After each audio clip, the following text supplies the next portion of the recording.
কি হলুদের ভিডিও কি বানানো হইছে?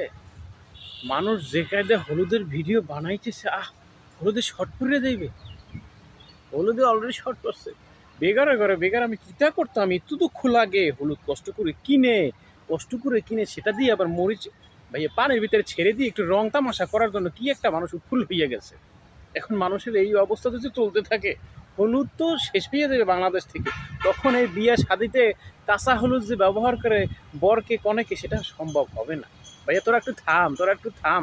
যেভাবে হলুদের মার মানে সমস্যা, এদের সমস্যাটাই বুঝি না। এরা হলুদ যেভাবে ব্যবহার করতেছে, জীবনটা তো আমার জীবনটা বেদনা হইয়া গেছে। আমার কথা হলো, নেক্সট প্রজন্ম তো হলুদ শূন্যতায় ভুগবে। তো এই হলুদ শূন্যতায় ভোগার জন্য তোমরা যেভাবে উচ্চে ভরে লাগছো, তোমরা একটু থামো। হোগার নিচে, গ্লাসের হোগার নিচে মনে করো যে বাতি জ্বালাই দিয়ে, ফ্ল্যাশ জ্বালাই দিয়ে, উপর দিয়ে হলুদ ছেড়ে দিতেছে। মোটামুটি একটা ভালো ট্রেন্ডিং চলতেছে। আমার এত খারাপ লাগে, দুঃখের বেগারে করে বেগার। তোদের বলেছি তোরা এরকম করিস না, তোরা যেটা সঠিক তোরা সেটা কর, তোরা অপচয় করিস না। তোরা অপচয় করলে তোদের নেক্সট প্রজন্ম কি খাবে? এটা তো তোদের বোঝার দরকার ছিল। এখন সেটা বুঝতেছে না, এটা করতেছে। আর এটার জন্য খুবই মর্মাহত।